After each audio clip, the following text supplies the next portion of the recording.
بسم اللہ الرحمن الرحیم۔ السلام علیکم۔ بنا رکوع و سجود کے صرف قیام پر مشتمل میت کو قبلہ رخ لٹا کر غسل کے بعد کفن پہنا کر کسی پاک جگہ پر پڑھی جانے والی نماز جنازہ کہلاتی ہے۔ یہ یاد رہے کہ یہ ایک ایسی نماز ہے کہ جو مرنے والے کے لیے دعائے مغفرت کے طور پر پڑھی جاتی ہے۔ اب سوال یہ پیدا ہوتا ہے کہ کیا ہمارے پیارے نبی حضرت محمد صلی اللہ علیہ وآلہ وسلم کی نماز جنازہ پڑھی گئی؟ کیا حضور کو نماز جنازہ یعنی دعائے مغفرت کی ضرورت تھی؟ اگر ان کی نماز جنازہ پڑھی گئی تو کون اس کا امام تھا؟ حضور صلی اللہ علیہ وآلہ وسلم کو غسل کس نے دیا اور کفن کس نے پہنایا؟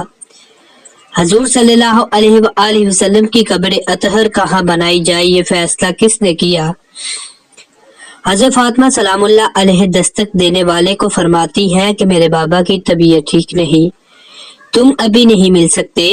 حضور صلی اللہ علیہ وآلہ وسلم اپنی لخت جگر سے فرماتے ہیں، بیٹی پردہ کر لو، یہ دستک دینے والا ملک الموت ہے جس نے آج تک کسی کے دروازے پر کھڑے ہو کر اجازت نہیں مانگی۔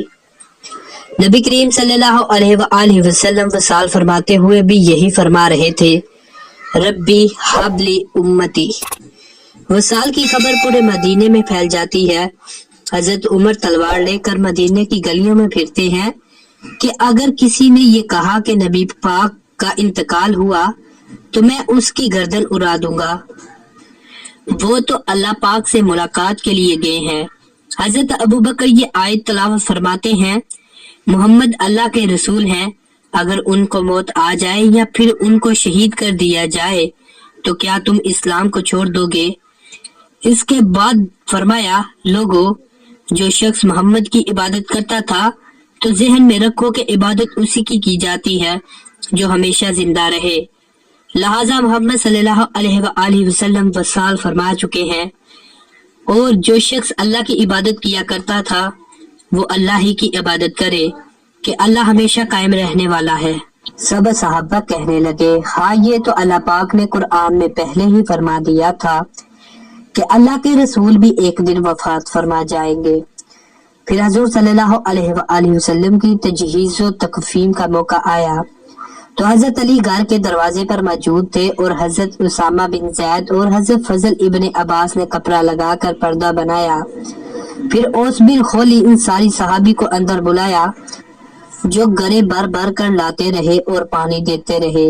اس کے بعد حضرت علی نے اپنے ہاتھ پر کپڑا لپیٹا اور اپنے ہاتھ سے حضرت محمد صلی اللہ علیہ وآلہ وسلم کی قمیض کے اندر جسم اقدس کو مسلتے رہے، اور پھر فضل ابن عباس اور قسم ابن عباس حضرت عباس کے دونوں بیٹے پانی انڈیلتے رہے، لہذا حضور اکرم صلی اللہ علیہ وآلہ وسلم کو غسل دیا گیا، اور یہی دونوں حضرات حضور صلی اللہ علیہ وآلہ وسلم کی کروٹیں بھی بدلتے رہے تاکہ جسم اطہر پر پانی اچھی طرح چلا جائے۔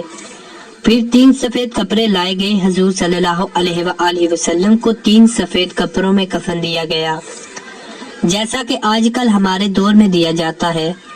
وفات سے کچھ عرصہ پہلے حضرت انس نے عرض کیا، یا رسول اللہ صلی اللہ علیہ وآلہ وسلم، جب آپ کی وفات ہو جائے تو آپ کو کون غسل دے؟ حضور صلی اللہ علیہ وآلہ وسلم نے فرمایا کہ میرے اہل بیت۔ یہ وہ اہل بیت تھے کہ جو اسی گھر میں موجود تھے۔ پھر عرض کیا کہ آپ کو قبر میں کون اتارے؟ فرمایا میرے اہل بیت۔ عرض کیا جنازہ کون پڑھائے؟ اس پر حضور صلی اللہ علیہ وآلہ وسلم کی آنکھوں سے آنسو آ گئے۔ فرمایا جب میری وفات ہو جائے تو جگہ خالی چھوڑ دینا، سب سے پہلے اللہ مجھ پر رحمت فرمائے گا۔ یہ اشارہ تھا کہ جنازے میں درود شریف پڑھنا ہے۔ نبی کے لیے مغفرت کی کوئی دعا ہو سکتی ہے بھلا؟ پھر فرمایا جبرائیل علیہ السلام آئیں گے اور وہ میرے لیے دعا کریں گے، پھر میرے اہل بیت آ جائیں، سارے مرد آ جائیں، وہ دعا کریں گے، پھر اس کے بعد ان کی عورتیں اور بچے آ جائیں، پھر غلام آ جائیں، اس طرح پھر مہاجرین آ جائیں، ان کے مرد پہلے، پھر عورتیں اور بچے۔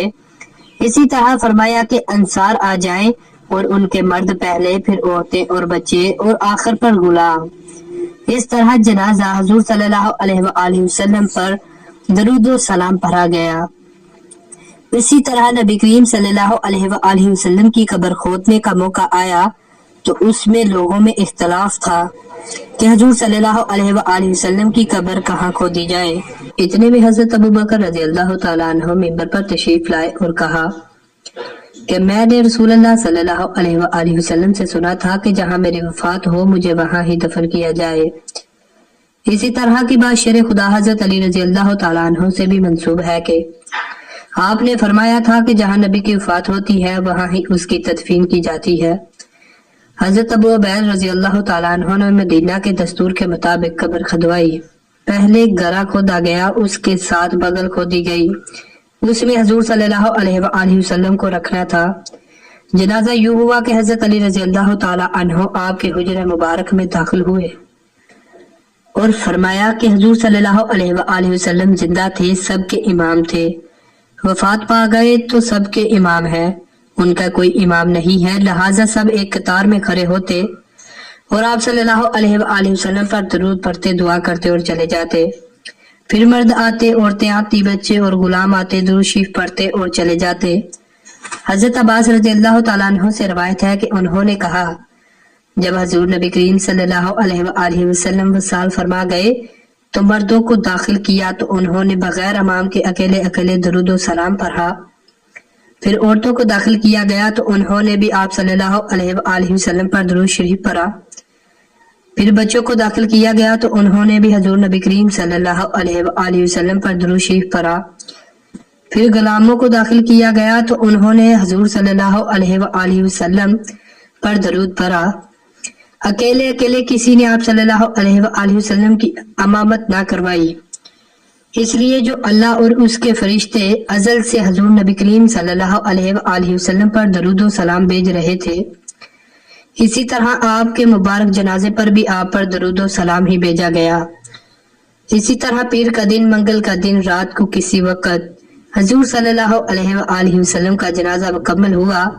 فرماتے ہیں کہ 32 گھنٹے لگ گئے جگہ کی قلت کی وجہ سے، اور صحابہ کرام کی تو پاؤں تلے زمین کھسک چکی تھی۔ اور جب یہ سلسلہ مکمل ہوا تو حضرت علی نے حضرت عبد الرحمن بن عوف، حضرت اسامہ اور ایک غلام نے مل کر قبر اطہر میں جسم اطہر کو اتارا۔ اللہ پاک سے دعا ہے کہ ہمارے نبی کریم صلی اللہ علیہ وآلہ وسلم کے پیارے روزہ مبارک کی زیارت نصیب فرمائے، آمین۔ تو ملتے ہیں دوستوں ایسی مزید ویڈیو کے ساتھ، اس وقت تک کے لیے اللہ حافظ، اللہ حافظ۔